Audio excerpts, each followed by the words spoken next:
Hola a todos, mi nombre es Joan y bienvenidos una vez más a mi canal de opinión y pensamiento. En esta oportunidad vamos a concluir y culminar nuestra serie sobre la evolución, pros y contras, dando algunas pequeñas conclusiones, algunas pequeñas ideas y quizás retomar y englobar todo lo que ya hemos dicho en algunas síntesis que creo pueden ayudar mucho al cristiano de hoy, sobre todo que tiene que afrontar el tema sobre si la evolución es completamente contraria al teísmo cristiano. Bienvenidos.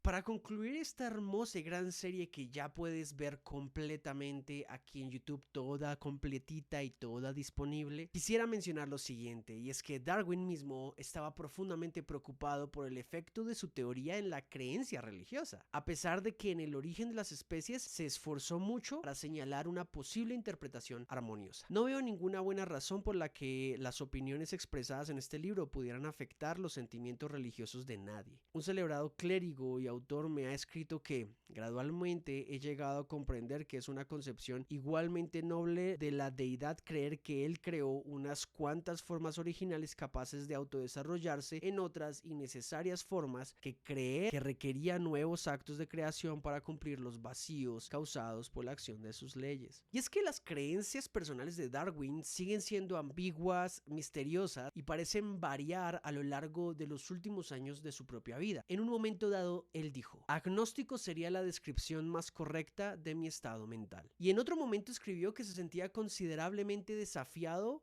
por la extrema dificultad, o más bien imposibilidad de concebir este inmenso y maravilloso universo, incluyendo al hombre con su capacidad para ver muy hacia atrás y muy hacia el futuro, como el resultado de la pura casualidad o de la necesidad. Cuando al reflexionar así me siento impedido a buscar una primera causa que tenga una mente inteligente, en cierto modo análoga a la del hombre, merezco ser llamado teísta. Y es que creo que es asombroso estudiar un poquito más la historia de Charles Darwin y darte cuenta que muchas veces, y es triste aceptarlo, hemos creado mitos y hombres de paja alrededor de la teoría de Darwin y del mismísimo Darwin. No por nada Francisco Ayala escribió un libro acerca del regalo de Darwin al mundo. Y el mismo Francis Collins, padre del genoma humano, menciona en su libro Cómo habla Dios algo bien interesante. La evolución, como mecanismo, puede ser y debe ser verdad, pero eso no dice nada sobre la naturaleza de su autor. Quienes creen en Dios tienen razones para estar más asombrados. Y la pregunta es, en todo caso, si aceptáramos que el proceso evolutivo arroja algún tipo de luz al actuar cristiano y a la cosmovisión teísta, cristiana y bíblica, ¿en qué sentido afirmamos eso? Bueno, me gustaría tomar exactamente las palabras de Francisco Ayala en su libro Soy un mono. Él decía lo siguiente: si afirmamos que los organismos y sus componentes han sido específicamente diseñados por Dios, tenemos que explicar el incompetente diseño de la mandíbula humana, la estrechez del conducto para el nacimiento y el pobre diseño de nuestra columna vertebral, que no es precisamente de lo más idóneo para mantenernos al andar. Las personas de fe harían bien en admitir la revolución de Darwin y aceptar la selección natural como el proceso que explica el diseño de los organismos, así como las disfunciones, las rarezas y las crueldades que impregnan el mundo de la vida. La evolución permite atribuir esos accidentes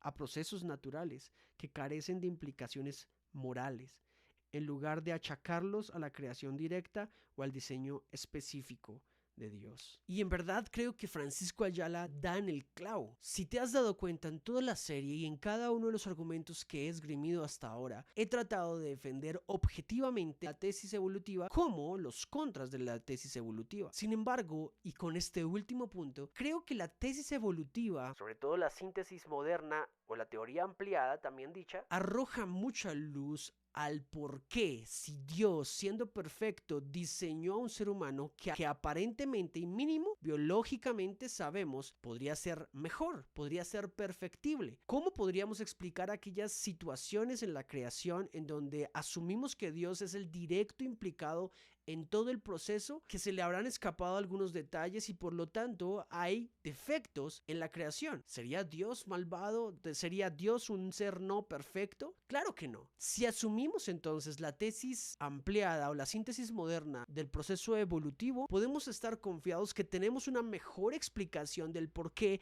nuestra mandíbula, nuestra columna o la apertura de nacimientos en nuestras mujeres son características biológicas muy limitadas que en otras especies quizás son mucho mejores. Si Dios nos diseñó, si Dios nos hizo a su imagen y semejanza, creo que pudo haber dejado que el proceso evolutivo surtiera todo lo necesario para que al fin pudiésemos ser lo que hoy somos, con defectos e imperfecciones. Tras bambalinas, Dios pudo haber conducido de forma inteligente el proceso evolutivo, lo que John Walton llamaría la evolución teleológica, concepto que me llamó profundamente la atención en todo el trabajo que pude leer de él, que a partir del continuismo material, Dios pudo haber usado la mortalidad y la imperfección material para de allí sacar al ser humano. No entiendo por qué deberíamos a priori rechazar esta síntesis y esta conclusión cuando, si lo piensas bien por un momento, suena bastante razonable. Las explicaciones biológicas a la incompletitud o a la perfectibilidad de los organismos vivos se completa mejor si la evolución fue conducida por Dios, porque Dios podría, en su infinito poder,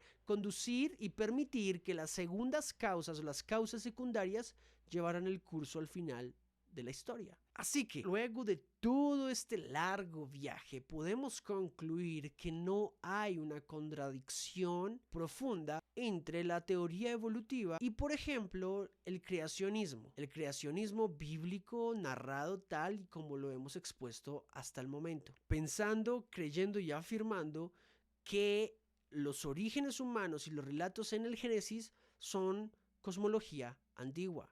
Son ampliamente simbólicas, son ampliamente analógicas, que usa una gran cantidad de retórica precisamente para transmitir la información que Dios deseaba transmitirle a seres humanos primitivos. Y así no obligamos al texto a hablar a una ciencia posterior, sino que, de hecho, entendemos que a partir de la forma en que la protohistoria fue creada, podemos entender que el proceso evolutivo no es inherentemente contradictorio con el relato del Génesis, y por lo tanto los cristianos podríamos estar completamente a favor de un proceso evolutivo, si bien con muchos peros, con muchos otros contras y grandes vacíos que quizás nunca podamos resolver. No creo que sea irracional que un cristiano abrace el proceso evolutivo.